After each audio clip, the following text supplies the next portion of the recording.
Yo, what's up, AJ? My boy, what's going on? How we doing today? Man, we good. Been a long week. How about for you? Same thing, just grinding, staying busy. Good, can't complain though. Wait, hold on, man. I need to put my hat to the back. Let me get one. Throw it up. So that way we can we can make it look like that. Yeah. So we good now. Now we up in here. Hey, so we ready to talk a little trash. Once again, we're gonna start off what we first start off with every time. Social media. Talk to them a little bit about our social media if you could. Social media, you can catch us on YouTube, Elite 100 Prospects. Also Facebook, we have a group, Elite 100 Prospects. Everything is Elite 100 Prospects, and we're on Instagram, YouTube, Facebook, and Twitter. So you can catch us on any of those websites. Social media apps. We stay dropping content every day. So tonight we got a treat for you. We'll talk about that a little later. But yeah, we stay dropping content. So check our pages out. Yeah, speaking of, we might as well tell them about the treat a little bit now because that it's going to be on social media for them. We're gonna talk about the top five of each position. We're gonna do that after we talk about the game of the week.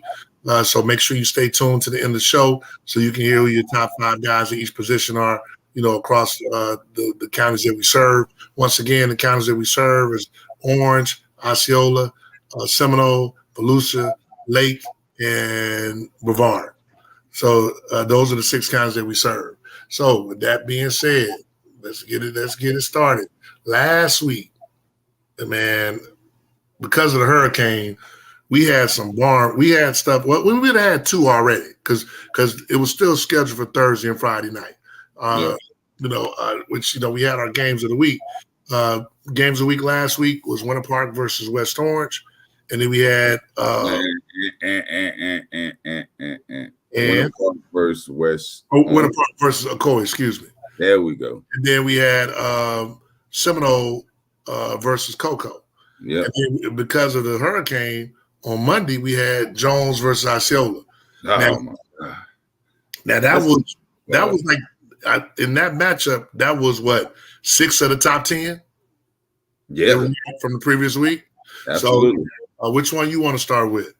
We'll start with Winter Park OCOEE. Okay. OCOEE. It was a overtime matchup. I'll let you talk more about it since I have obviously. Nah, man. I want No, actually, you don't want to hear right now because I'll be to put everything on blast. So don't do that. Man, I do, bro. I ain't gonna be able to control myself. Give me the show version, and we'll talk later. Winter Park played Ocoee. It was a good game. End of the day, Ocoee held strong, had a kick at the end to make it 31-28.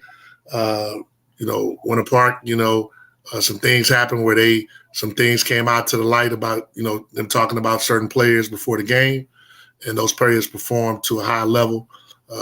I'm being very nice about it because I really want to say something else. But needless to say, being politically correct, Ocoee beat Winter Park. Absolutely. It was a good game. Winter Park offense. It was they ran the ball a lot better than I expected. Shaw is nice. I would say Amir Shaw is very nice. He's a Division I running back. He is a Division I running back, or a Division I cornerback. To be honest with you, he showed me a little bit both on both sides, but he was so good at the running back position, and he has good size. But the offense was very successful throughout the night. But Ocoee always counted them. Assad Wasim ended up with 2 touchdown catches on the game. 85 yards, just under 100. He had a spectacular Hail Mary catch to end the first half. And the team kind of rose off of that.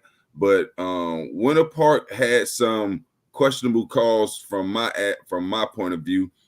Towards the end of the game, with about 2 minutes to go, they had the ball and they were driving. Ocoee stood strong on the goal line. It was 4th and goal. Winter Park had scored 4 touchdowns. and they made every extra point easy, decisive. I'm talking about when I looked at the video, the ball was out of the picture. The ball was so high. And they had the ball at the 3-yard line, and they tried OCOEE, and they tried to go for a touchdown, and OCOEE stopped them. Austin Ware got an interception in the end of this fourth quarter, and then turn around in overtime. You look at the same situation, 4th and goal from about the 2 or 3-yard line, and they went for it again. They didn't get any points. So at that point, all OCOEE had to do was kick a field goal, which they ran the ball 3 times like a smart coach would, kick the field goal, win the game.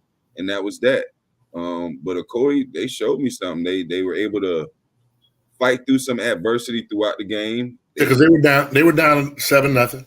They were down. They took the lead, hung on to the lead, and then closed it out in overtime. So I like what I saw out of OCOEE. Yeah, I like and when they got the ball back after the what do you say, when they went forward and Austin Ware got the interception.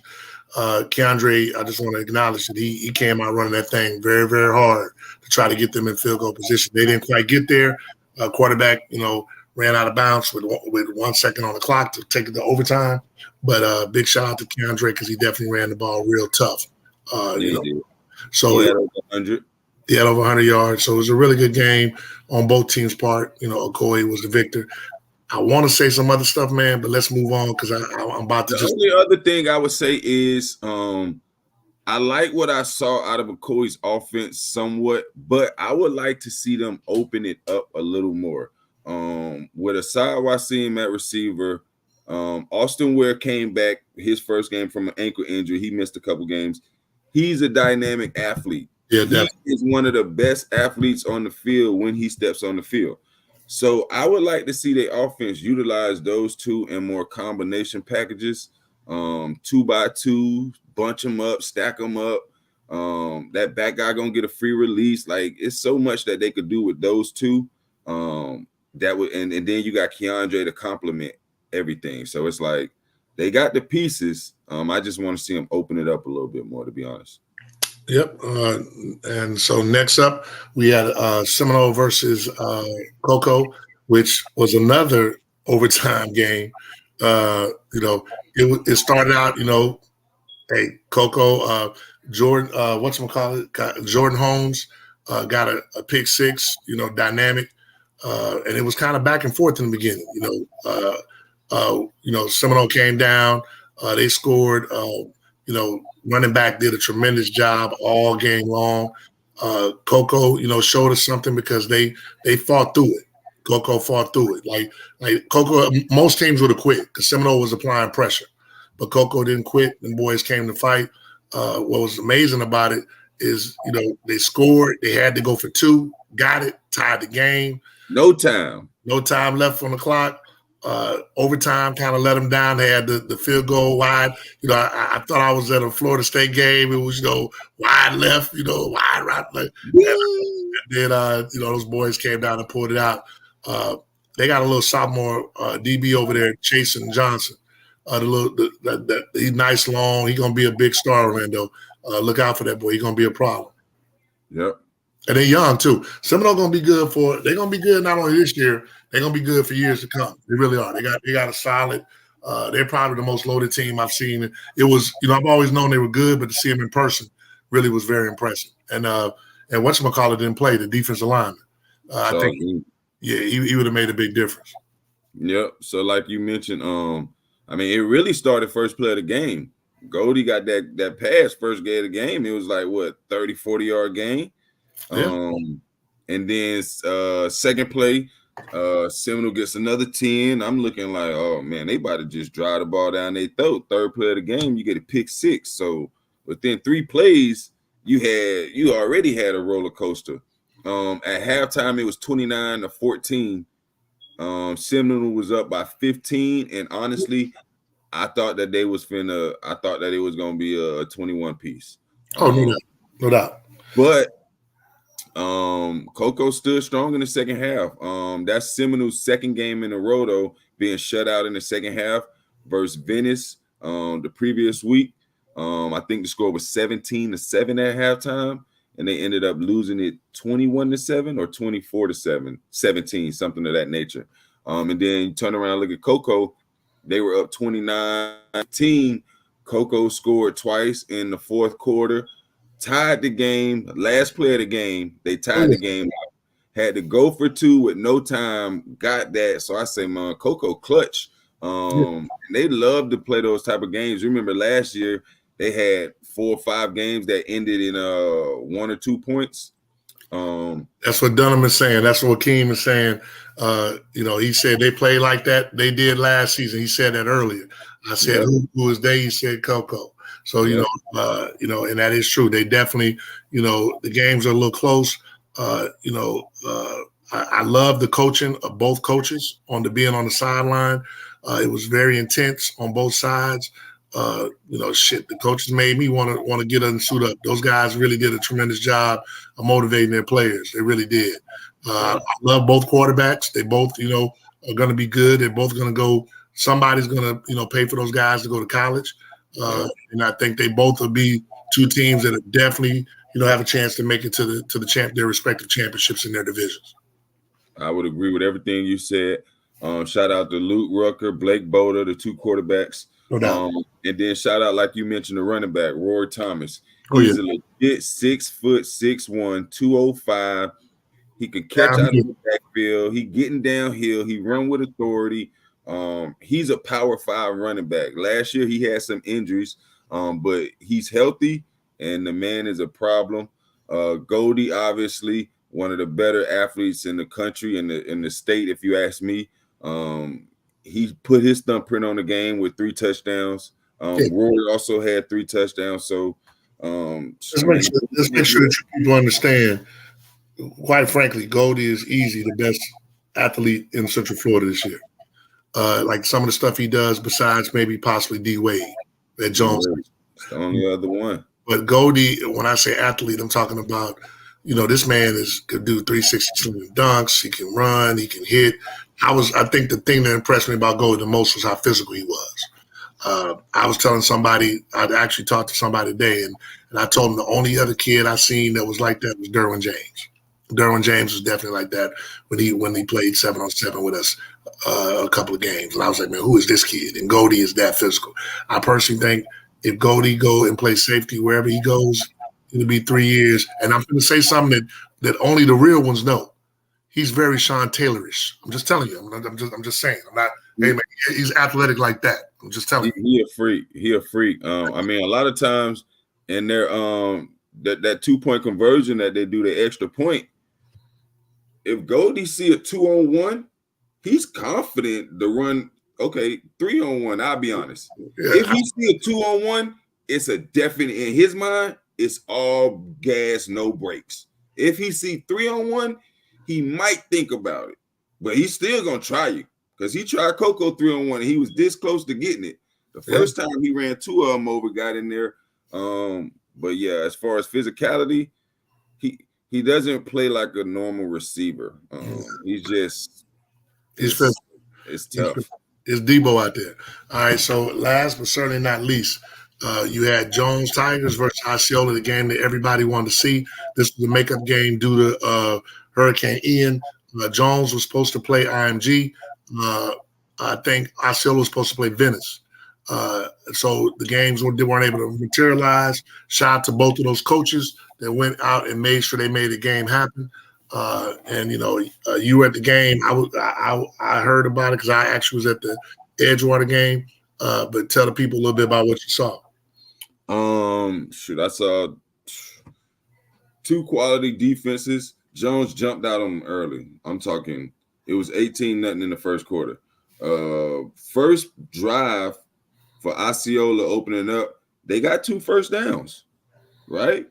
And on that second first down, the wide receiver Cruz, he actually fumbled. So the umpire and all the refs got together. It was Jones' ball. Very first offensive play for Jones, they went up top 55 yards. Jalen Williams, Buckhead. Buck got him deep. He went deep, scored. So, bam, it's 6-0. Jones didn't make the extra point. They had fumbled the snap, whatever. They didn't make it. Can we say something though real quick? I forgot. Y'all heard Buckhead. He really don't have a big head. I just want to make sure everybody. He doesn't. They call him, but he got a little pea head. I don't know. Right, his head is very small, so I don't know why. Yeah. I don't know either, but I call him Buckhead too. They call him Buck. He Buck. Yeah, that's right. Yeah. So then Osceola gets the ball. They get another turnover. Bam, interception. AJ, Action Jackson, interception, runs it to the 1-2 yard line. D-Wade comes in. It's power time with that Wildcat. Run somebody over, touchdown. 12-0. Jones went for 2, missing the extra point. They didn't get the 2, 12-0. So I'm like, wow, I'm surprised. It's first quarter, 12-0.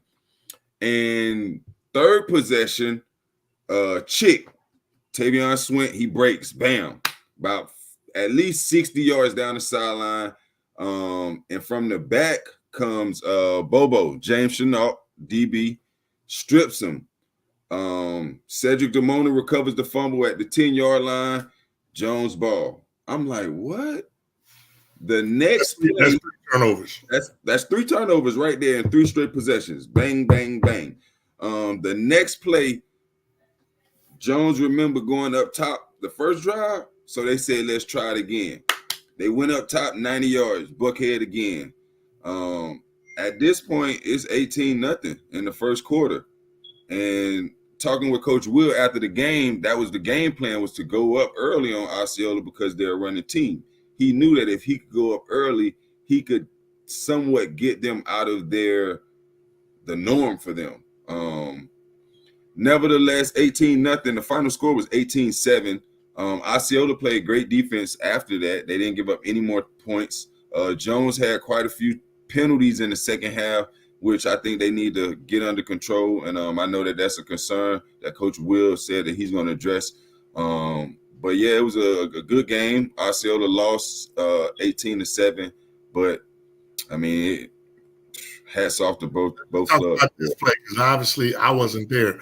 Joaquin says that the fumble going to the end zone for a touchback was a backbreaker for Osceola. Okay, so I'll touch base on that. So what he's talking about is in the second half, in the fourth quarter, Osceola was going in to score. AJ, Mr. Jenkins, Elijah Jenkins, he was going in to score and he fumbled. So when looking at the film from my angle, I'm not sure if the ball touched out of bounds, but it didn't appear so. But the referee had called the play dead, called a touchback. No Jones player touched the football. AJ comes back in bounds and picked the ball up and gives it to the ref. But the ref had already called the play dead. So therefore, a Jones player could say, well, that's why we didn't pick up the ball. But looking at the video, the ball didn't go out of bounds. So it really should have been probably illegal touching on AJ coming back in bounds, being the first person to touch it. But since the ref had already called a touchback, all of that is null and void. But that was a key play because at that point, Osceola could have cut it to a 1-possession game. But they fumbled actually going into the end zone, reaching the ball out across the pylon. He fumbled. So that was tough. Yeah. All right. Well, hey, we didn't tell people. All right. So I guess we'll go backwards. Who was the player of the game? Who was the player of the game for the Jones Osceola game? Okay, so going back, I go to the top. Player of the game for that Winter Park OCOEE game was none other than Asad Wasim. 8 catches, 85 yards, 2 touchdowns. Also, he played some on defense, pitched in with 4 tackles. And then looking at that Cocoa Seminole game, it was 2 player of the games. Goldie Lawrence, he had 11 catches for 115 yards, 3 touchdowns. Threw a touchdown, 2 receiving, and he threw a touchdown. And then Roy Thomas, like we mentioned before, he had about 137 all-purpose and 3 touchdowns, 2 rushing, 1 receiving. And then looking at that Jones and Osceola game, once again, we had co-player of the games, Jamari Sands, free safety for Jones. He had 2 interceptions, 2 of the 7 turnovers. And then Buckhead, he had 2 catches, 140 yards. Yeah, maybe 40 or something. Yeah, he had almost close to 150. Almost close to 150 and 2 touchdowns. So those were the four games. To Bobo James Chenault, because he easily could have been one of the guys voted in as well, but we couldn't. Realistically, it's really 3 players of the game. We just couldn't. We never could go that high. But tell the people about his stats. Yeah, Bobo had 3 PBUs, 1 interception, and he had 1 forced fumble. So he was everywhere. Really probably one of the plays of the game. His forced fumble, actually, it was key because, he forced a fumble at the 10, another possession, Osceola going in to score. And not rarely, but a running back break 50, 60 yards and then fumble, that's impressive. And one thing that, we got to make sure we say, and I hate to say it, but Osceola had 7 turnovers. That's a lot of turnovers for a game. Correct. 7. So if you look on the flip side, 7 turnovers, Jones was only able to capitalize on 2 of them. Yeah. So all in all, actually 3. They capitalized on the first 3 because you had the one that made it 6-0. 3. Yeah, 3. So they capitalized 3 out of the 7. Yeah, which ain't bad, but. Their offense, but on Jones' possessions, their offense didn't do anything. So if you look at it at that, and as Cedric Baxter says, if you let Jones make big plays on defense, they're gonna whoop your ass. It kind of is what it is. That's factual. They had sacks. They had everything. They played good. Good. Shout out to them Jones Tigers. Hey, I'm glad y'all performed well because we about to get into the weekly top 10. And, I don't know. We could have left you in there if you had won. So let's go ahead and start from the bottom. You want to give any recognition to some of the honorable mentions? And let's start with definitely private. Let's start with private school. Private schools. That's what I was about to say. Private school. Number 5, Windermere Prep. 4-2. They took their first defeat. Did they lose to CFCA? I can't remember. Oh, no, my bad. They lost to Lake Highland Prep. I'm just tripping. Lake Highland Prep went to Windermere Prep. Romello Ware, he had about 215.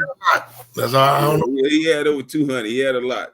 Enough for him to recognize also Romello Ware and Asad Wasim. They're recognized by the Orlando Touchdown Club as Player of the Week for their respective games. So Romello helped his team defeat Windermere Prep, but Windermere Prep was the number 3 team. But they lost to the number 1 team, which is the best in the private school ranking. So Windermere Prep will drop down to number 5. Their next game is home versus Hudson. Number 4, we're looking at the First Academy. They're 5-1. They rolling. They having a pretty good season. Their next game is away against FAMU High. Number 3, we're looking at OCP. 500 ball club. Your record, you are what your record says you are, but OCP people be at my head telling me that they better than this team, they better than that team. I've actually had someone from OCP tell me that they would beat Bishop Moore by 40. And I was actually on the phone when they said that too. Right? I could OCP plays Bishop Moore this Friday. I got Bishop Moore winning. They better win by 40. That's all I know. Bishop Moore gonna do more than cover the spread. They're gonna win the game outright. Hey, we need to call that brother back because y'all gotta have a bet on that because he said that with a lot of confidence. He was real confident. He said 40. He even said he'll beat Lake Highland by 42, but that's another story. He didn't say 40. He said 40. So he said 40. He meant it. He said it was authority. But anyway, number 3, we looking at CFCA. They undefeated. They keep rolling. Their offense is explosive. They got a lot of athletes. For the competition that they play, they exploit their competition to death right now. Their next game is home versus Santa Fe. Hold on, man. Hold on. You read what Sid just said.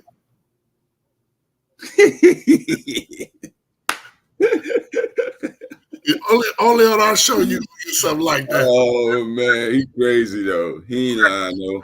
But number one, we got Lake Highland Prep. Right now, they are hands down the best private school, small school team out there. Their offense is so explosive. They got too much speed. And in the trenches, their O-line really gets it done. The O-line is the biggest O-line in Central Florida, to be honest. That's what I'm trying to tell you. They got a good O-line. So yeah, we got Lake Highland Prep on. All right, so now we talked about the and honestly, just for the record, if we weren't doing private school, public school, Lake Highland Prep would be ranked in our top 10. But because they do have a lot of talent over there. Next up, we're going from the bottom, start from the bottom to the top. Let's get it. Number 10. Number 10, we're looking at Winter Park, 5-1. They took their first defeat last week versus OCOEE in overtime. Their next game is at home versus Haggerty. I expect them to bounce back and win that one. Number 9. Say it again. Number 9. Number 9, we're looking at Cocoa.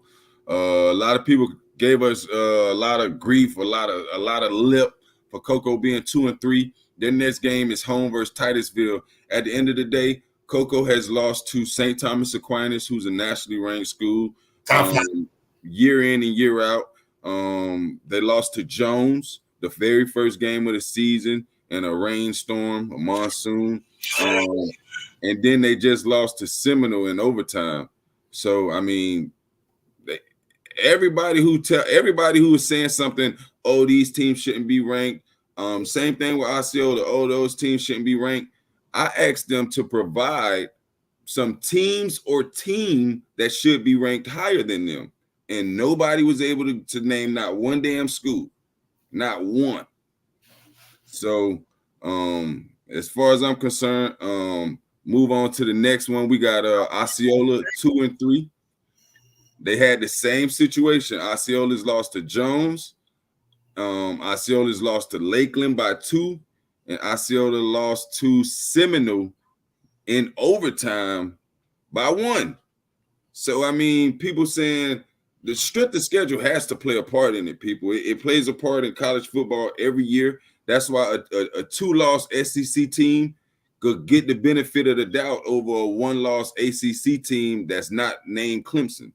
Or a 1-loss Big Ten team that's not named Ohio State or Michigan. It is what it is. Strength of schedule plays a major factor.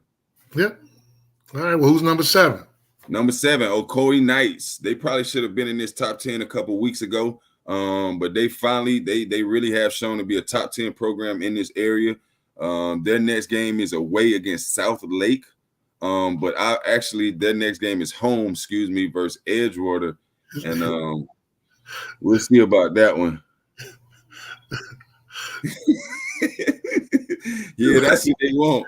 Hey, I'm about to call Latoya and tell him, man, take his phone, man. And take this dude's phone. He obviously sipping on that good right now. He having him a good little sip right now because he killing me. But yeah, according to if they beat Edgewater by some chance, they would definitely have to move up. Who we got at number 6? Number 6, Lake Minneola, the pride of Lake County. They 5-1. They play a in-county battle versus Southlake this week on the road. Lake Minneola pulling in the 6th spot. Number 5, huh? Number 5, Jones. They back in the top 5, man. These folks been on my head. Can't even go to the grocery store without a tiger nipping at my shoes about their damn ranking.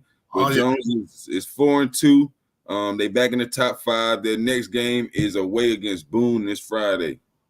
Yeah, hey man, Jones people take. I gotta give them credit. They're very loyal, and they expect they can be 1-10, and they expect to be the number 1 team in the area. Now we're not just talking band. Y'all always gonna outdo everybody on that.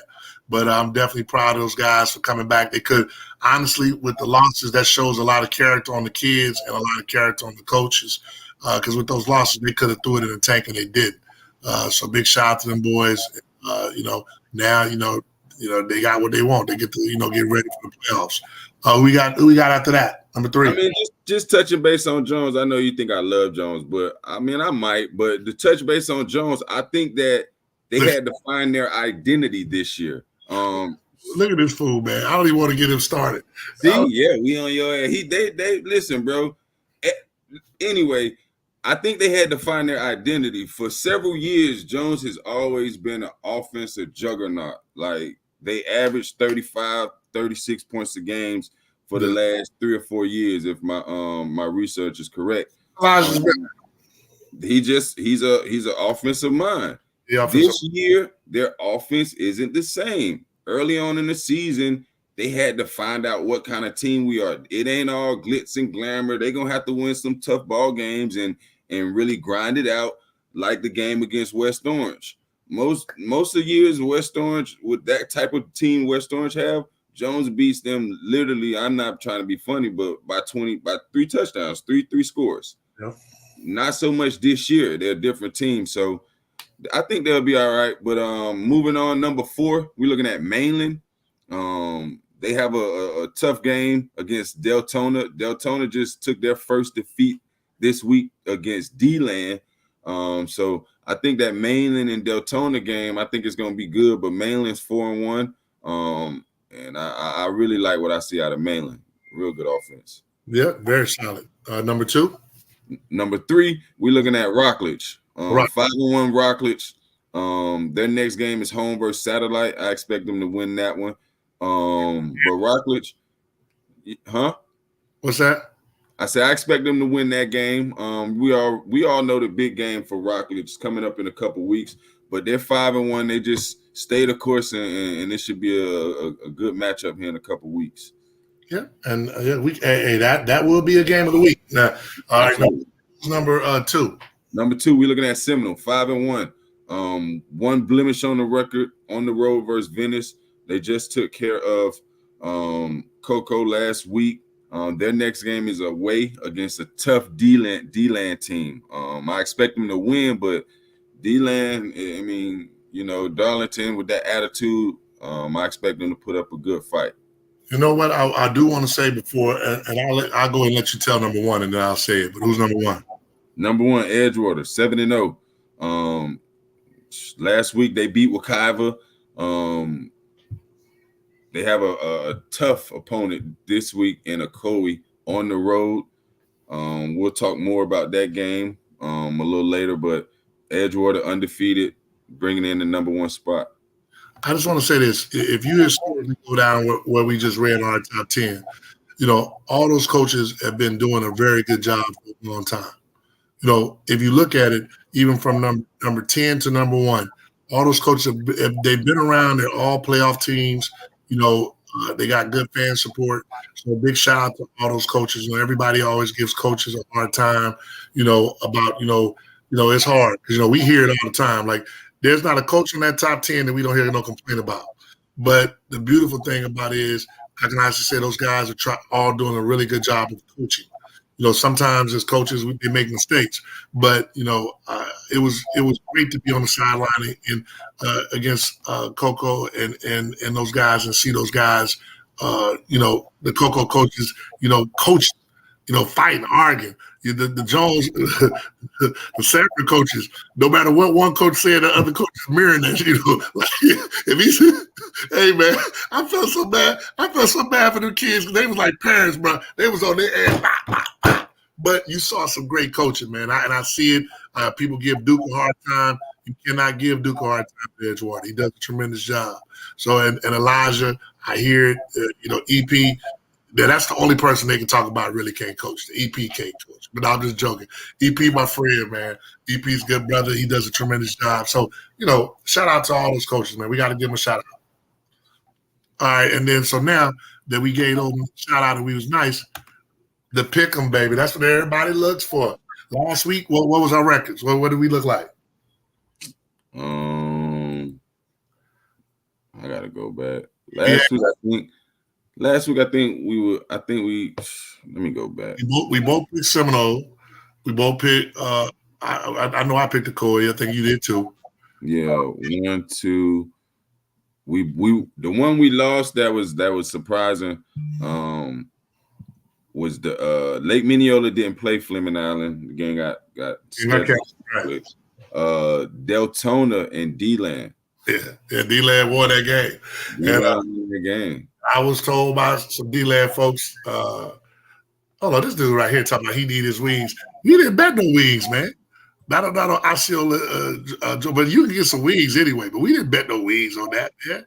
Please. Now you owe some wings for what game was that, man? What game was that he was talking? Edgewater. That's what it was. Edgewater. You owe some wings for Edgewater game, man. You know, unless you gave him the sand. If you gave him the sand, that's cool. But I tell you what, since you my boy and my brother in town, I'm gonna throw down a little bit at the house. Come through this weekend.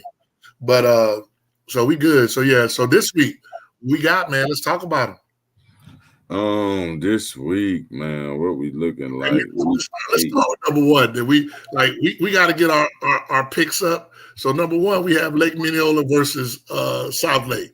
You know, because we always pick, you know, somebody within our regions. So that's our Lake County game. And I'm gonna go ahead. You know, I love LaQuinn. He's a good friend of mine. You know, it is what it is. But I'm gonna go ahead and take Lake Minneola because you know this dude right here, man. Hey, these dudes is crazy, bro. They all clowns, dog. Yeah, but I can't. These dudes are terrible. But I'm gonna take Lake Minneola, man. Coach Banks over there is doing a tremendous job. Southlake has a way to go to, you know, compete on that level. So I'm gonna take Lake Minneola. Who you got? Yeah, man. You know, it's both two homies. You know, both Banks and LaQuinton, both homies. But I'm gonna rock with Lake Minneola as well. All right. Next up, who we got? Next up, we got Satellite versus Rockledge. I'm going with Rockledge all the way. I think they win that game decisively. Yeah, we really should probably put points on some of these games. You know, my points, Rockledge got to win by 28. Oh, damn, you disrespecting the hell out of Satellite. I at least say 20 and a half. I like give me Vegas numbers. Vegas don't be on 28, 27 and a half. I don't know the gambling. 28 and a half. You know, they like to throw that half point to hook you, boy. Y'all boys out there know, don't get hooked with that half point now. I said 28. That's what you said. So all right. So who we got up next? Next up, you said Rockledge 28, my bad. Next up, we got Mainland versus Deltona. A battle of 2 one-loss teams. But I got Mainland going into Deltona and coming away with the victory. I'm not putting points on that one. But I definitely got Mainland going in. Big shout out to Travis Rowland, who's, you know, also I didn't mention him with one of those good coaches, but he does a tremendous job out there in Mainland. You know, once again, I definitely will choose Mainland on that. All right, so who you got? Who we got after that? Somebody sell Deltona. Who's at the sell Deltona? We need to put your name. Say your name, man. Say your name. Who you is? Say your name on it so that way everybody can know. So we got at least one person that's rocking with Deltona. And who said Lake Minneola, say your name. And who said Rockledge, say your name, put your name on it. That way everybody know who you are. All right. So we don't want nobody, you know, Tarin. Oh, that's Tarin is saying. Yeah. I appreciate it. So then who we got next up, man? This is actually a good game that I think is coming up. Yeah, man, APOPKA Lake Brantley, man. It's always a good matchup between those two teams. They run the same type of offenses. They know each other. They're trying to open it up a little bit more, though, man. Yeah, but they know each other. Like they all want to. Oh, that was Coach T that said Lake Minneola. Yeah. That's Coach T. And when y'all, just so y'all know, when I appreciate y'all, but when y'all just say Facebook user, say your name and then whatever it is you want to say.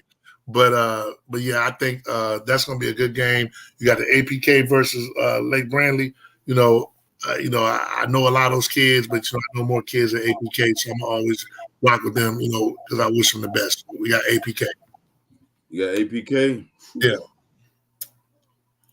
Man, you know, it's a district game too. You know, and Lake Brantley just came. Lake Brantley came off a loss because they truly overlooked Evans. And shout out to Evans because we got to give a shout out to Evans. Oh, that's Coach T from APOPKA. Okay, yeah. Shout out to the boys from Evans. You know, the boys. You know, a lot of people wrote them off. They won 2 in a row. They beat a very good Lake Brantley team that beat Lake Mary. So that's why they play the games. Shout out to shout out to Kennard Lane, who people was calling for his head, and he had a good victory. So hopefully they can keep it going. But I got I got a APOPKA. With that being said, who you going with Nick Brantley, to try to make it interesting? Dang, man, Lake Brantley just lost to Evans. So part of me say, man, they gonna be mad, man. They gonna be mad, dog, because they lost. Evans worried about a APOPKA. I really believe that too, but that's why you play the game. So it's gonna be interesting. So the game is what at Lake Brantley, or is it a APOPKA? It's at Lake Brantley. Yeah, like I said, I still like a APOPKA. So we'll see. Who you got? I'm gonna go with a APOPKA, man. I'm gonna go with a APOPKA. APK. I'm gonna ride with a APOPKA. But they always get better as the season goes on. A APOPKA always seems to get better. Like I said, Coach, Coach is a great coach as well. Coach Rolson does a tremendous job with those players. So I think they'll do their thing. All right. So with that being said, now we have our game of the week. It's OCOEE versus Edgewater. Let's chop it up. What you got? Who you got? I mean, I don't know, man. I don't even know how to speak on that game, to be honest with you. Hey, well, you got to speak on it, man. What you holding up on speaking on it? I mean, you have a 6-0 OCOEE, or a 7-0 Edgewater team, right? 7-0 Edgewater. You have a 7-0 Edgewater team coming up against OCOEE. You got that monster said Baxter. It's unknown if he'll be playing or not. He did have a little hammy pull. We definitely want to pray that he's healthy and that he gets healthy because, he's a great young man. Edgewater showed a lot, to do all that, to come out there, do the things that they did, with said not being in the game. You had chased and ran for a lot, let's hold on one second, y'all, because I got a food. This food right here, man. I can't, man. Anyway, man. All right. Yeah, so okay, so you got said, hold on, said Edgewater about the body, which is true. And for the people who don't know, I'm also my son goes to OCOEE. Said is my good friend. So said, we eating chicken wings, not this weekend, but next weekend. So we got a chicken wing date on that. And you know where I go, so we got a chicken wing date on that game. So since we doing that, I'll go ahead and say OCOEE, hey, baby, hold on. I'll be right back. You tell them who you got, because I got to show the people something too. Man, I don't know what this dude got going. He finna put them boys out there, man. He dead wrong with what he about to do. Hey, man, just to let my boys know, C4, sorry, I don't got nothing to do with what this man about to do. This is ridiculous. I don't even know why he doing this, y'all. I ain't got nothing to do with it. Yeah. Hey, I love them both. Hey, I'm telling you, I love them both. You know what's coming, saying we got Sonny Poo versus Sonny Poo, baby. It's gonna be down. Sonny already knows. I need him to knock a shot on his butt. I need him to run him over. He already know what time it is. I would give Sam $100 if he run a shot on him. He know it because the side talk too much noise. So I'm down with Sonny Poo. Yeah, this is when they was little. Hold on. That way y'all get to see it. See it real good. See them snagging tooth? Yeah, I will be wearing this shirt. I will be wearing mine. So, hey. Oh, man. You don't like it either because, they're your boys, so you looking out for them. Yeah, right, man. Don't do them boys like that, man. Them boys got little girls that be looking at them, man. Come on, man. Don't do them boys like that, man. Only thing that's saving them, they better be glad they didn't grow up in the Jerry curl era. Hey, man. Jerry curl, I'm gonna put it out there. Just like my dog always say, man, just vibe, man. Just vibe, man. Well, I'm vibing. I feel real good. No, you ain't vibing right now, man. I got that shirt made for me. I got that shirt made for my wife. Said got a shirt, his wife, my brother in town. So we gonna how many of them damn shirts gonna be floating around Friday when I come out there? At least 7 to 8. And then people gonna want to buy it. Hey, shout out to Terrence Moore, made for you. Hey, big shout out for making the shirts for us. So now you doing the goddamn commercial plug too? Hey man, people gonna want to buy them. Hey, somebody, hey, it ain't gotta be my kids. You may want to get a kid like a shirt like that for you. It goes by fast, parents. It goes by fast. So you might as well go ahead and get the shirt made. The best way to do it is embarrass them. Get a picture of them when they was 5, 6 years old. That's how I roll. It's just what it is. So, but that being said, hey, PJ, get one of my dog. Get one of, hey, see, look what it says. $20 shirts on deck. That's what it is. Hey, listen, man, I applaud the entrepreneurship, but I ain't got nothing to do with the shirts. I let my dogs know I'm totally against the shirts. But as far as my pick, I mean, earlier Edgewater just played Monday, and from what I heard, C4 had a little hamstring tweak. So I guess if C4 play, and if he healthy and he play, then I got Edgewater. But for some reason, if C4 is not able to play or he come out in the first quarter or something, then I got OCOEE. Yeah, hey, AJ, what size you wear? AJ, I wear one of them shirts. I do got an extra up in there. I got an extra. You wear one too. I wear them shirts, man. Y'all doing the boys like that, man. Man, I got an extra one. So hey, after the game, we're gonna take a group shot. With everybody on there. So, big shout out to you, AJ. Hey, I got your shirt on deck. Matter of fact, let me call Terrence and make it happen. So with that being said, by the way, I know his shirt size already. We're going to get it. And with that being said, we normally come into this portion. We have question and answers. You can give out your questions, but we are finna, drum roll, please. Top 5 in each position, our mid-season top 5. We'll have one at the end of the season, but this is our mid-season top 5 at each position. AJ, I'll let you do the honors. You can go in any direction you want to go. You can start with, everybody gonna want to know the skill position. Look at this, dude. Now this is terrible. AJ, look at this. Yeah, this is terrible. I'm not even gonna argue with it. But anyway, I just make them look small, dog. Don't do me like that now. Yeah, that's terrible. But anyway, so what nobody you however you want to go, offense first, defense first. Hey man, we're gonna start with the bigs, man. We're gonna start with them DTs, man. Number 1, that boy, Big John Walker at Osceola, hands down the best D tackle. Let them know if if they moved up, moved down, whatever the case may be. Was he number 1? He was number 1 before, I'm sure. Absolutely, he sure was number 1. Number 2 guy, Marquell Ford Watson, he keep his spot. He holding it down out there in Melbourne, representing Brevard County. Definitely. So he's doing a great job. Very active player. High motor. Same thing with Jude Tenor at E Galley, helping his ball club. They're 6-1. So they holding it down right now in Brevard as well. And then Double D, Deanvarius Dorsey out at Coco. Somewhat undersized for Power 5 or big D1, but the boy could flat out play. He did his thing on Friday. So it's not necessarily just because you got all the offers. It's about what you're doing on the field. And he's definitely doing his thing. Correct. And number 5, we got Angelo De La Pina at Atlantic. He's another active player. Very physical, high motor. So Angelo bringing in that 5 spot for the D tackles at Atlantic. Hey, back shout out to all you guys because we finna get a bunch of heat. There's gonna be a lot of phone calls. Hey, give them the email that they can complain at, AJ.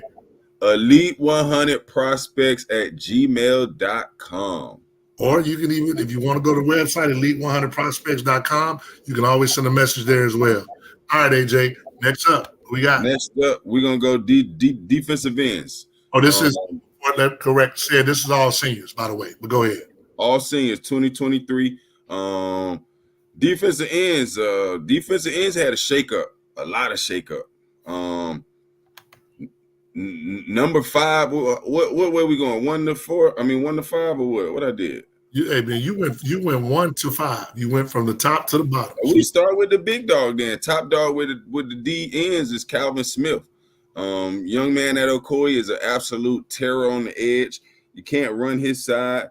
You can't block him one-on-one. So it's going to be real interesting to see what Edgewater does this week when they have to face him. But Calvin Smith, he was number 3, but he climbed the ladder and he takes the top spot. All right. Who's number 2? Number 2, we looking at Charles Green from Seminole. This man is a man's man. He get after it.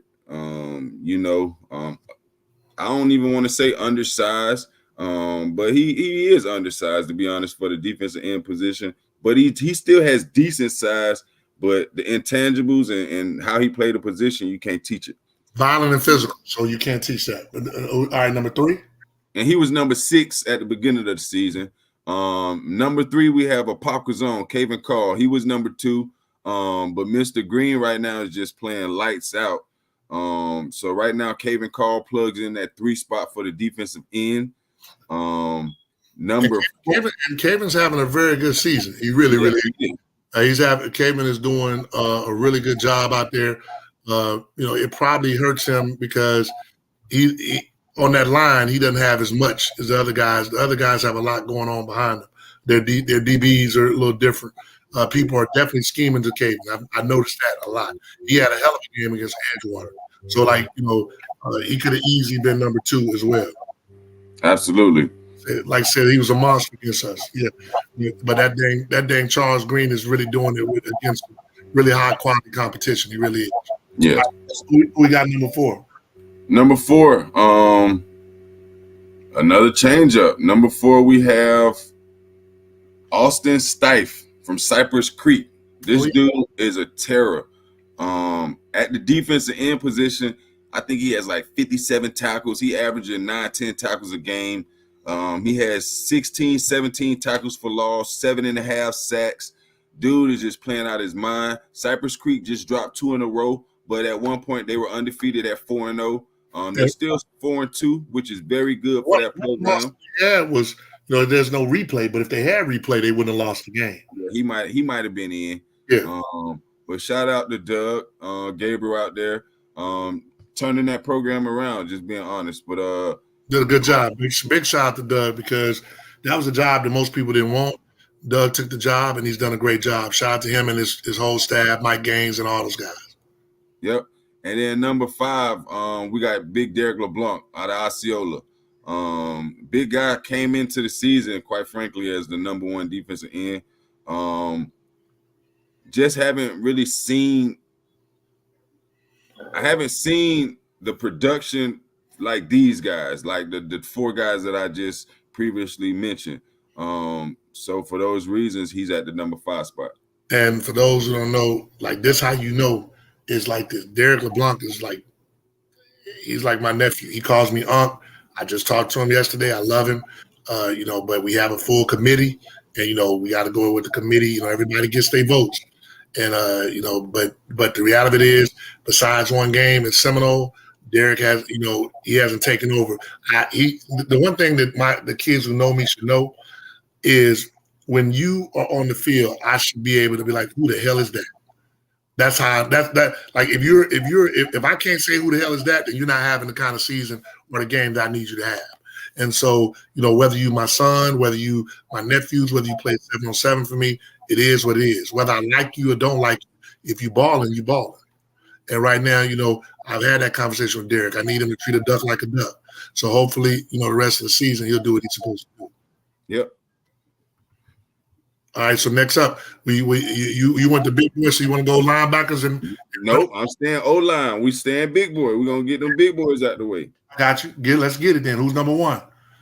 Number 1, man, is another changeup. PK was number 1 coming into the season, but right now we got Bryce Levitt, number 1 out of Rockledge. Committed to the University of Florida.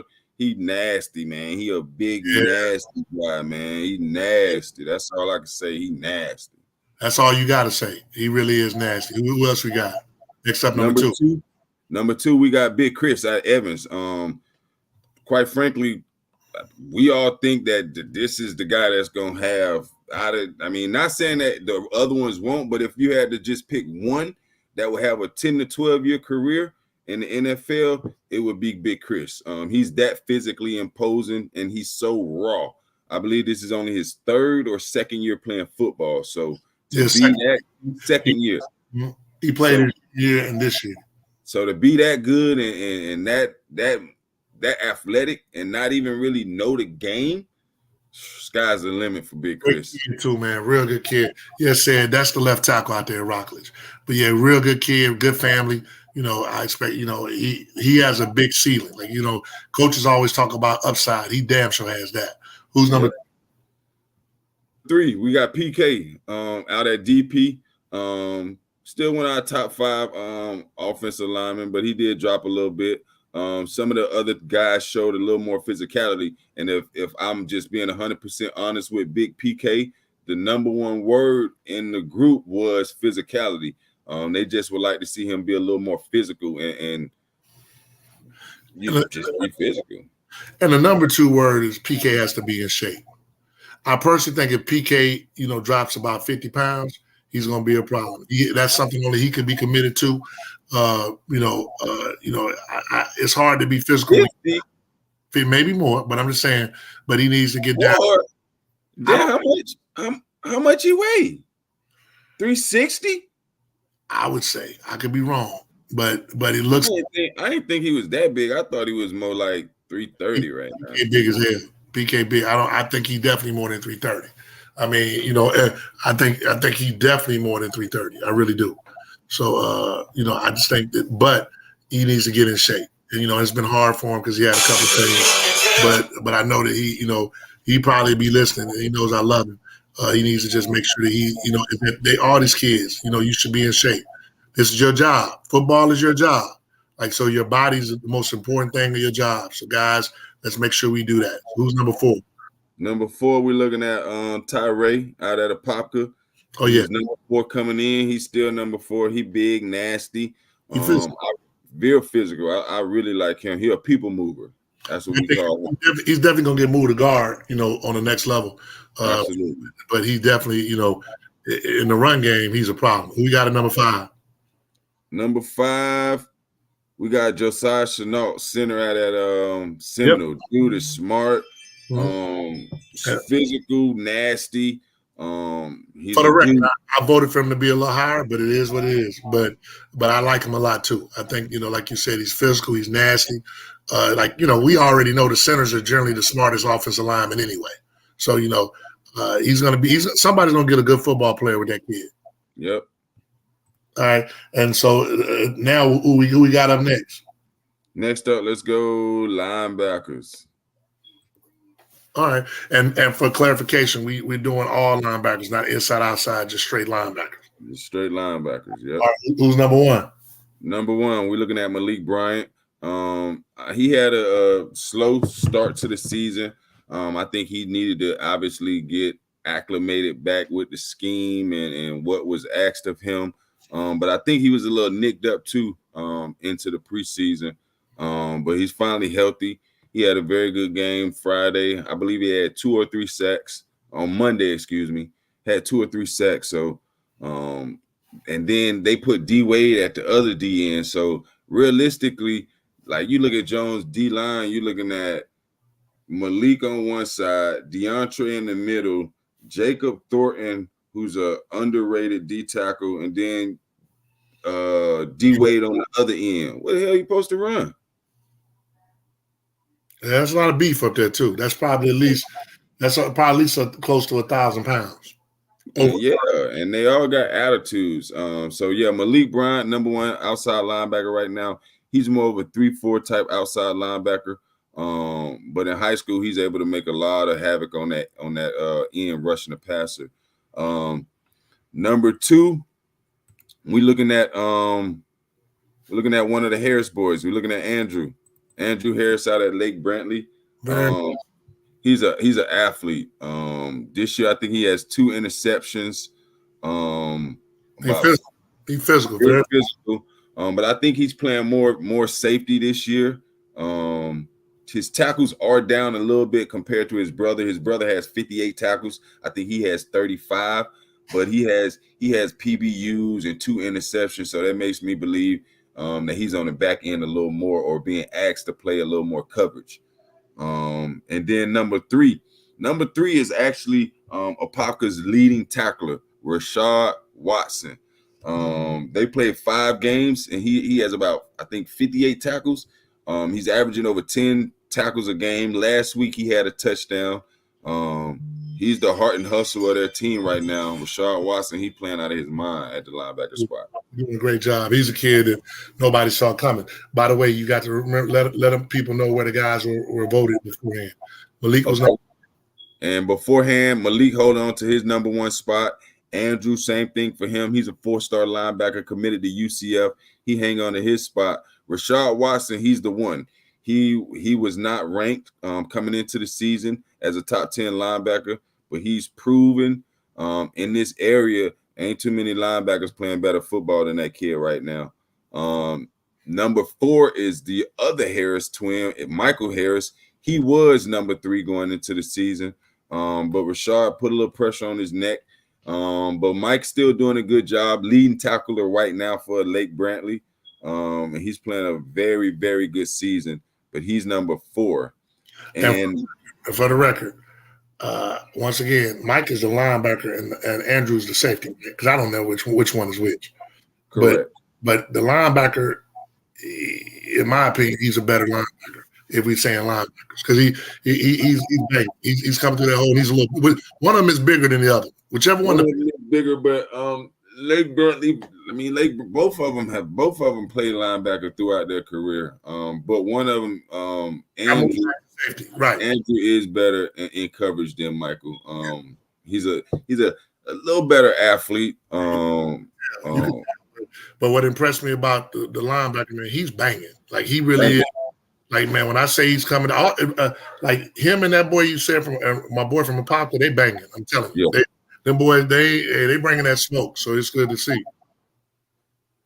Do y'all know by chance who's leading the area in tackles? Oh, I know it's probably Troutman little brother at Edgewater. No, it's not. Is he talking for all classes or just seniors? If you're talking seniors, let me think who that was. You're talking about all classes, but go ahead and go to number 5. I'll go ahead and look it up on Max Preps for you. If he's talking about seniors in this area, it's a young man named Woodrow Sweet out at Melbourne. He has about 70. He has 73 tackles right now. And then Drew Spagatti at Bishop Moore, he has 71. But those are seniors. Going back to the number 5 guy, we're looking at Moses and Zechi from Jones. My man motor is through the roof. He all gas, no brakes. I really like his motor, but Moses, he is he bringing in that number 5 spot. Yeah, he is ball the whole time. I mean, anybody who, he's been the one guy on defense for them that has played well from day one, right? From when we saw Northwestern, he's played well the whole time. So big shout out to him. And the other thing about him is I've seen him play linebacker, defensive end, defensive tackle. I done seen him play everywhere. So he's very versatile. Where was he at before that? Linebacker. I'm talking about as far as rankings. Let me see what Moses is. Before that, Moses was number 8. He was 8 coming into the season. So he moved up. He moved up 3 spots. Yep. So let's go on. Next athlete. It's up to you. Yeah, you got next. We got athlete. Honestly, man, this is the one that I said that we should have a tie for first. Yeah. But I always say ain't no ties, but so I'm over here trying to find out who the top. Cedric wanted to know who the top of the classes. It's Woodrow, the top in all classes in this area. He got 73 tackles at Melbourne. Yep, I see him. There's he like top 25. I think he's 25 in the state. He is. No, Yeah. no. We're wrong. Southlake, Garrett Lumpkins, outside linebacker, he has 77 tackles. Oh, Southlake. Oh, my bad, Southlake. I do see Garrett Lumpkin right there. All right, so yeah. All right, so we with the athletes. This is actually one of the unless First Academy. There's somebody First Academy, but I don't know which First Academy that is. But man, we got to talk to the people. Actually, this is one that everybody was like, wow, you know what I'm saying? And you know what? There's a First Academy in Leesburg, Florida. There's a First Academy in Leesburg, and there's one in Orlando. Leesburg is Lake County, so he would be the number one. He has 100 and he has the number one tackles. That's another story. But I don't even know who he playing against, bro. No, but I'm just saying. I don't even know what color they are. I don't even know what color that First Academy is. Yeah, but I was appeased to say we're not answering those questions no more. We appreciate it. Next up, man. Give me the athletes. Athletes, man. This one was a shakeup. See, man, me and you talked this morning. So what athlete was that? I mean, you go ahead and tell them that, like we everybody had number 1 and 2. That was not even a question. Or do you want to go backwards because you really don't like you? Now 1 and 2, we had D Wade number 1. And by the way, I had Goldie, but I lost out on everybody else. Just for the record, go ahead, D Wade.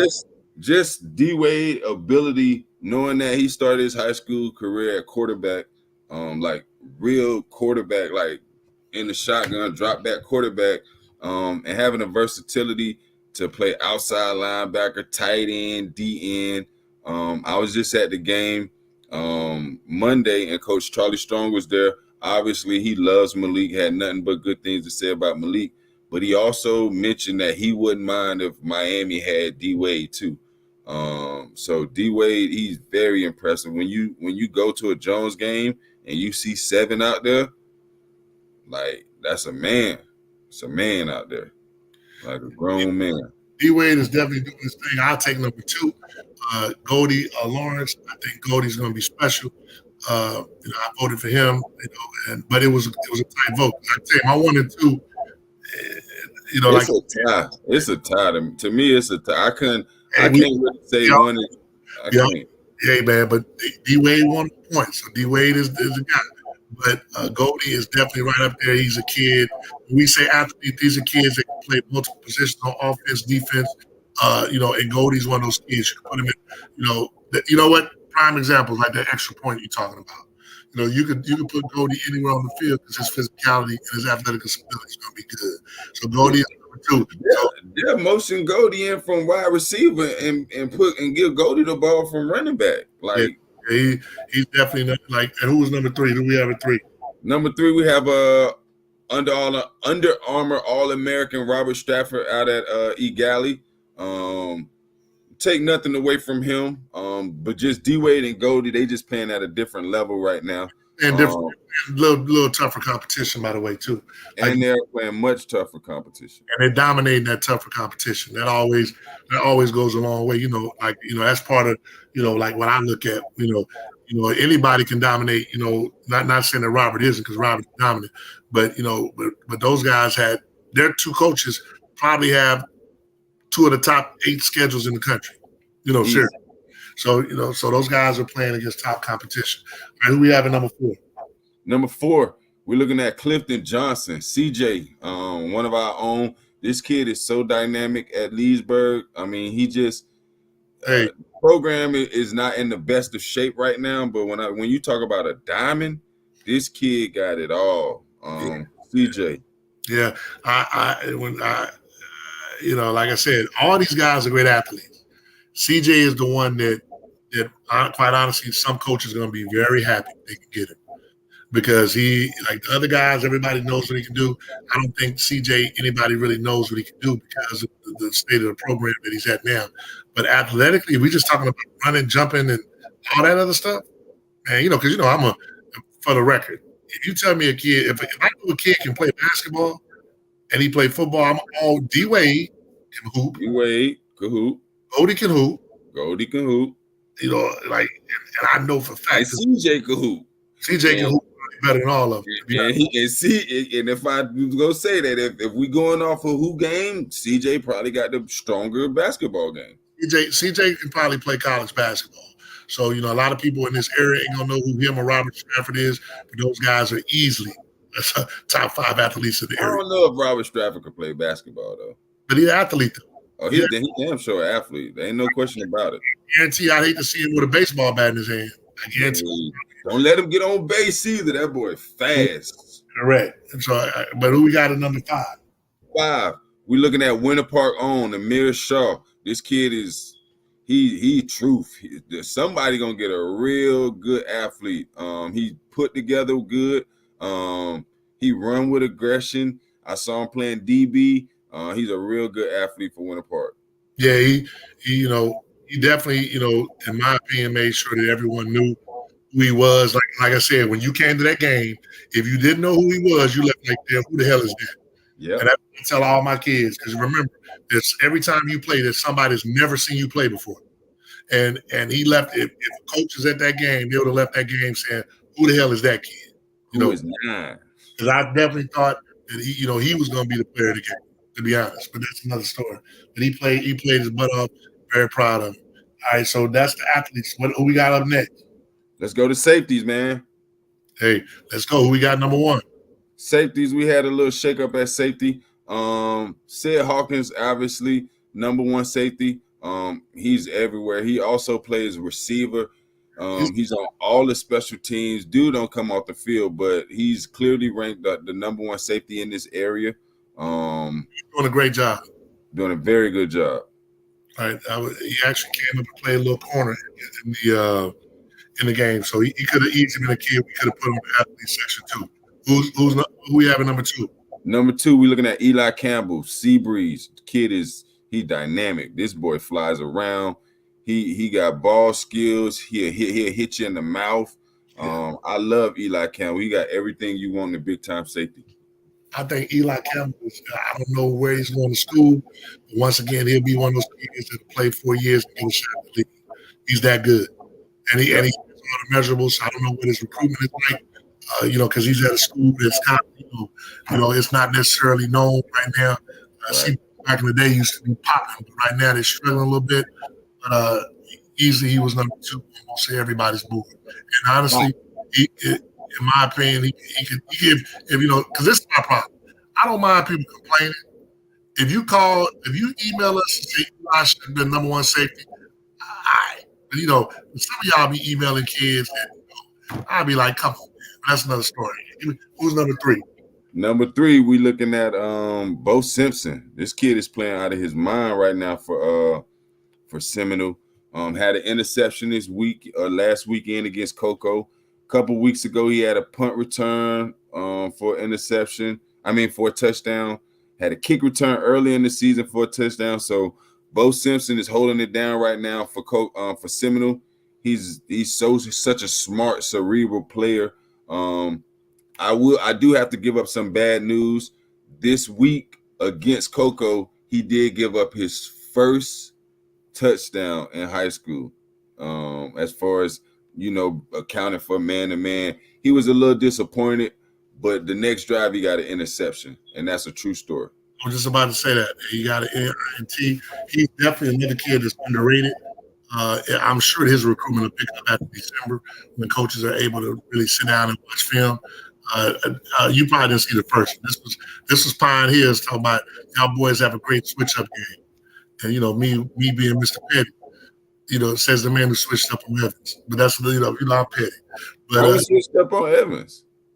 You don't remember that email?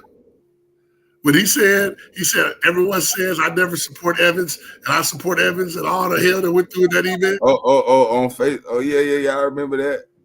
Hey, man, I'm getting up out of there. Anyway, next, number 5. Who the number 5 guy, bro? He that threw me off. We at number 5 or number 4? Number 4. Let's move on. I had to mess with him because he was late to the show. He probably was refereeing, but I got to mess with him. But go ahead. Who's next up? Number 4, we're looking at Pinellas Allen out at Rockledge. Young man who holds it down for their secondary. Very physical safety, smart kid. Interesting to see what happens with his recruiting. Yeah. He's like under the radar, so to speak. If you ask me, he's under the radar. So we'll see what happens with his recruiting. Yeah, who we got at number 5? Number 5, we're looking at Jordan Holmes from Cocoa. Cocoa got 2 solid safeties. Jordan Holmes is another one. Jordan, Cedric, and Caleb. Those 3 guys are so interchangeable. You can catch Caleb at corner one drive and Sid at corner, and then the next drive you'll see Jordan at corner and Sid at safety. So them Cocoa DBs are serious this year. I like them. But coming in at 5 is Jordan Holmes. For the record, Jordan honestly could be up as high as number 1. He has all the attributes that you want. He has good size, good speed, and he's doing a great job. Had an interception, a pick 6. Against Seminole. So shout out to Jordan. All right, who we got? What group we got up next? Let's look at them DBs, man. Let's look at them cornerbacks. Talk to me. Oh, we had some shakeup at corner. So coming into the season, we had number 1, Jordan Castile, another Under Armour All-American. And I highlight those guys because that's big time. Under Armour All-American, you don't get too many of those. So to have this many in this area is that tells me we got good football. But Jordan Castile, number 1 at West Orange, he's the number 1 corner. Was he number 4? No, he's not. I'm just playing. I do apologize. He was the number 1 corner coming into the season. Now he's the number 2 corner. He's an Under Armour All-American, but the number 1 corner right now is Bo Masco. He's he might be undersized, so to speak, for the position, but Bo ain't nothing but a shutdown all around athlete corner. He could play receiver, but as far as cornerback, he the best one shut, like coverage wise. None of them, in my personal opinion, nobody on this list can cover like he can. Hey man, it's to the point where dudes ain't even going his way. It's to the point dudes ain't. They don't even throw the 3. Right, they don't even go his way. Like that's when you know you're a corner. Like dudes do not even hey, unfortunately, man, we're in a society now where guys' heights and weights instead of them just being good football players. But it don't matter. My boy's he going to Rutgers. Yeah, Rutgers. Shout out to my frat brother, who he knows. He knows talent. He's going to be his DB coach. Like and he's more of a kid. Like that's a good thing. Like my thing is, Bo is a kid to go to Rutgers and start. Like he'll be playing all 4 years. So big shout out to him. All right, who we got at number 3? Number 3, well, we'll touch base on number 2. Number 2 is Jordan Castile. Dropped down 1 spot. He's another cat that teams don't try Jordan either. They respect Jordan, the hell out of Jordan. They don't really try Jordan.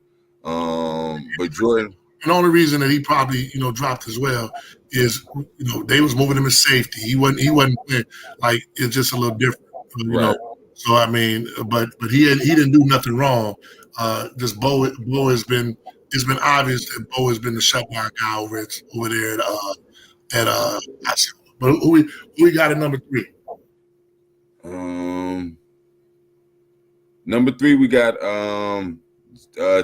Zachary Toby, OCOEE, lone athlete. I like to see him personally be a little more physical.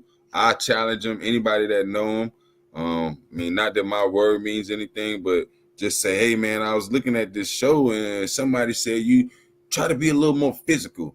So yeah, pass that word to him. But he's a terrific athlete, good feet, good hips, good length, good size. But Toby right now brings in the 3 spot. We got number 4. 4 spot, Mr. Marshall out at Lake Mary, Braden Marshall. Very consistent player for Lake Mary. He's another cat, did nothing wrong, but he did drop down 2 spots. Braden Marshall. Because these guys were like, they were all, if I remember correctly, they were all in the top 5 in the first place. It's the same 5. It's just mashed up. Jordan was 1. Now he's 2. Braden was 2, now he's 4. Bo came in 3, now he's 1. Okay. Zach came in 5, now he's 3. And then to round off the top 5 is Jakeem Jackson. He was 4 going in, but now he's 5. Ja has all the skills, all the abilities, but he's the newest to the position, so it's a lot that he has to learn about the cornerback position. But he's at the number 5 spot. Yeah, Ja has a big upside, and that's what coaches see. He can run, he's athletic, he have good ball skills. He definitely needs to learn the position more. I wish they would kind of put him the safety and roll Corey down the corner.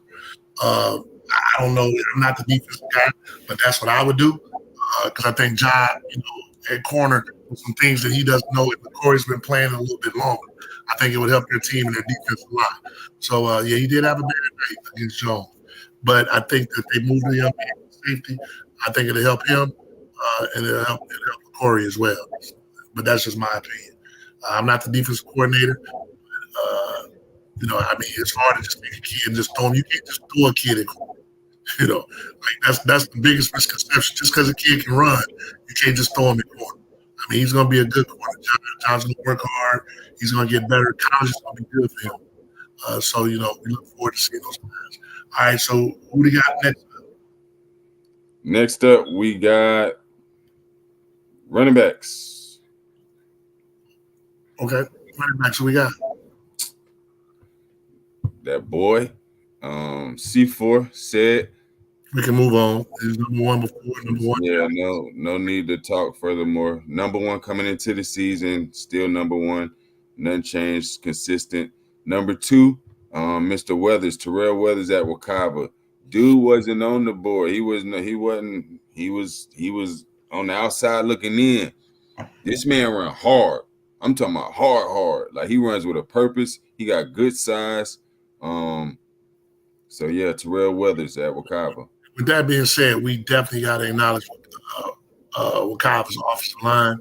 Those guys don't get credit, but there's a damn good offensive line over there. I saw him Monday against Edgewater. They are really a good offensive line. So whoever's over there working with those guys, they're doing a good job. And I think they're young. So all those guys are coming back. So that's what. All right. Y'all hit 2 on the head. Yeah, you probably. We know. We be watching, dog. That's on too. Right, who's number 3? Number 3 is Keandre. At OCOEE, Keandre was 2. I love what Keandre's been doing this season, averaging over 100 yards a game. But no, Keandre is the number 3 spot right now on the running back list. Yeah, Keandre 2-3 could either one of them boys can go either way. I love what Keandre's doing for the team. Keandre actually is doing a lot because we haven't really got a chance to see him get outside. He's getting those tough yardage. He's going right up the middle. In the tackle. Yeah, he's going in. So big shout out to him. Who we got number 4? Number 4, DJ Scott at Oviedo. Man is having a terrific season so far, helping his ball club. Double-digit touchdowns or nine touchdowns, so far through the season. But yeah, DJ Scott at Oviedo at number 4 spot. Hey, shout out to DJ. We definitely, he's definitely done his thing the whole time as well. Who we got at number 5? Number 5, and shout out to DJ. He's already had a couple 200-yard games so far this season. Yeah. So big shout out to him. Number 5. Everybody know he's getting it. Everybody know. Yep. It's only a couple of them had 200-yard games. Said average 200 a game, but that's another story. But Dante Johnson Turner, he's number 5 at Mount Dora. Dude undersized, he about 5'6", 5'7", but he's a problem. I believe right now he's 6th or 7th in the state. Over 1,200 yards rushing through 7 games. Last week they had to play 2 games, and 1 week he had 2 games. He had 5 apiece. So I don't care. You playing the children of the blind. You score 5 touchdowns in a game, boy. You putting in work. That's factual. So big shout out to him. So And so that where we at next? Next up, we looking at receivers. Is that are we going receivers and quarterbacks? Yep, receivers and quarterbacks. All right. Number one receiver in this area right now is Asad Wasim. He leads this area in receiving yards. I believe he has 9 touchdowns on the year. So there's no doubt he'll end the season with he should end the season with clear over 1,000 yards, double-digit touchdowns. Number one receiver right now for OCOEE, very consistent.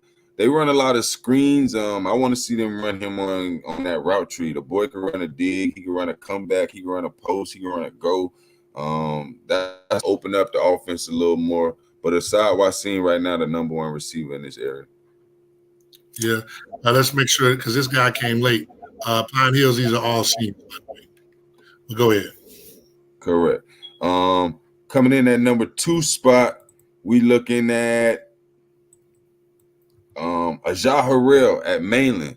My man got 700. He got 700 yards receiving, double-digit touchdowns. I think he got 13 or 14 touchdowns already this season. He is Mainland's number one guy. He is number one too, by the way. But he's that number one option on the run game, the pass game. But he's a terrific athlete, and he has great size, 6'1", 200 pounds or so. Yeah, he has 593, and he's doing this thing. So, which is, they got James over there too, the big game James. They loaded at receiver. I'm telling you, I watch him. I think he's a hell of a football player as well. Who we got at number 3? Number 3, we looking at Tyree Patterson. Came in number 4. He moved up a spot. He's clearly the best receiver in Lake County. He has about 400 yards receiving, but I mean, when he gets the hands on the ball, he's a terrific athlete, electrified, so to speak. All right, and then who we have at number next up, number 4. Number 4, we're looking at Jones receiver Jabari Smith. Came in the season at number 6. And I'll be honest, he had a rough game on Monday. Keep it a buck. He dropped more passes Monday than I've ever seen Jabari drop in the last 3 years. So it was very uncharacteristic of him. I believe if his quarterback situation was better, he could be more of a threat to their offense. But right now, it is what it is. But Jabari is number 4. All right, who we got at number 5? Number 5 is his teammate, Duda, Derek Rogers. Same thing. When Duda get his hands on the ball, he's so electrifying. He had a play this week against Osceola, caught the ball, shook the cornerback, got upfield, cut back across field, and Duda just wanted to make a play, lateral the ball back to his teammate. Elijah let him know, if you ever do that again, you won't touch the ball in my offense. He was very clear to him about it, but you just see the man just want to make a play, man. He out there playing Madden on him. But, Duda, out of all the kids, man, we deal with, Duda's probably one of my favorites. He's a good kid, man. I don't care what nobody say about him. He's a great kid. Great he's kid. Got a good heart. He don't want nothing. He's just a good kid, man. So good kid, man. And both of those guys, Duda and Jabari, you always hear the wide receivers, divas, this, that, and the third. But I mean, I believe that they've handled, from what I've seen, I believe that they've handled their situation very well. With it being their senior year, and them not being used to having these type of games, so to speak, I give them much respect for that.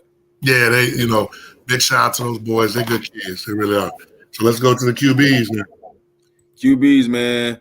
Ain't nothing changed. I forgot. Did you tell where everybody was ranked before? coming into the season, Aiden Mizell was number 1.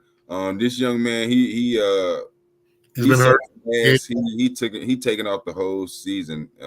It appears, and just get ready for college. Yeah, he was banged up, but he definitely is one of the faster guys around. Right. Number 2, was number 2. Derek Rogers came in the season number 2, dropped to 5. Asad Wasim was number 3. He's up at number 1. Tyree Patterson was number 4. He's the number 3 guy now. And Jabari Smith was 6. Now he's 5, bumping Eddie Combs out of the top 5. All right, so now we're going to the quarterbacks. Last but not least. Let's get it. Ain't nothing changed the quarterbacks at the top. Number 1, Luke Rucker. In my opinion, he's the best 2023 quarterback in this area, followed by number 2, Blake Boda. Blake's a lefty. His recruiting is very, very under the radar, and that's just a testament to the damn transfer portal. Yeah, on a normal situation, Blake Boda wouldn't even be around. Absolutely not. And I'll definitely start putting his film out there because he has quality film. So, he definitely has quality film. Good kid, too. Real good kid. Very manageable. Yes, sir. No, sir. Big shout out to him. Who we have at number 3? Number 3. Were they 1 and 2 in the preseason? Yep, they were 1 and 2 preseason. Yep. All right. Who number 3? Number 3, we're looking at Hunter Turner out at Melbourne. Came into the season at the number 3 spot. Last year, he had just under 2,600 yards passing, 25 touchdowns. Earlier this season, he broke the school record for most passing yards in a career. The young man could throw the ball. Real good quarterback out there in Brevard County, Hunter Turner. Hey, shout out to Hunter, man. He's definitely done a good job slinging that thing this year. Big shout out to him. I'm sitting there watching some HBCU football. For those who are into that, North Carolina Central, Morgan State, North Carolina Central comes down and scores. They kick off. You know how those HBCU, punt returners are. Dude made 11 runs. So, hey, we love to see that. So who's number 3? He was number 3. Number 4 is DeMarcus Cressy at Mainland. He like a wizard back there. He'll dance. He remind me of Kyler Murray. He ain't as small as Kyler Murray, but he's a wizard with that ball. Murray-ish, I would say that. Kyler Murray-ish, yes. And he's terrific for Mainland's offense. And he's exactly what they needed. So DeMarcus Cressy is number 4. All right, and then last, but what was DeMarcus Cressy last when the season started? DeMarcus was 5 coming into the season. No, he was 4. So the top 4 did not change at all. Those guys held strong to their positions. They were who we thought they were. But the number 5 spot, he was the guy. So coming into the season, Dylan Burke at Merritt Island, we thought he would be posed for a good season. His dad's actually on the coaching staff there. So that probably weighed into why we thought he would have a better season than what he's having. But he's not having that good of a season. But Lake Minneola's own Quinn Neiman, dude, is having a terrific season. He gets the ball out quick. Shout out to Lake Minneola's offensive coordinator too. They run a great scheme. But Quinn right now, he's the number 5 quarterback in this area at Lake Minneola. All right, so shout out to Quinn. Once again, we will have the end of the season rankings. So you guys have 4 games, in some cases 3 to make your case. Like I said, if you have any suggestions, email them to us at elite100prospects@gmail.com. I promise you we'll look at it and we'll take everything into consideration. So that being said, he said Minniola has the best OC. I'm telling you, bro. They OC good, man. He run a good scheme, boy. Yeah. Good scheme. So with that being said, anything else you want to tell the people? We had our show tonight, but you can go back and look at it on YouTube or Facebook. We had a great show. It was a lot of entertainment. Once again, before we go, we have to say one more time, one more again for those who weren't here. This is our game of the week. And what I'm going to do is make sure you see. Here's the picture. Yeah. Asadi Poo, Seti Poo. Let's see what happens. Let's see who comes victorious. Asadi Poo, Seti Poo. So yeah, we'll look for that. Hopefully if you see me with the with the shirts on, I just want you to say Asadi Poo, Seti Poo. So I appreciate it. You got anything else to say to the people? Nah, man. All I gotta say is we in this fantasy league. Everybody picked Brian Robinson tonight. There's only 3 of us. Like, you talk, is it pros versus Joes? Yeah, 27%. Me, you, YT, Lil E. God, dog. Hey, either we all gonna be happy or we all gonna be sad. So either we all gonna be happy, we all gonna be sad. So let me get off here and go look at what is that? Now you can only watch it on what, Amazon Prime? Yep, Amazon Prime. You know I got that. Let me go and watch this game, man. All right, man. Well, hey, shout out to y'all. Peace out. We'll see y'all at the game tomorrow. Peace. Peace.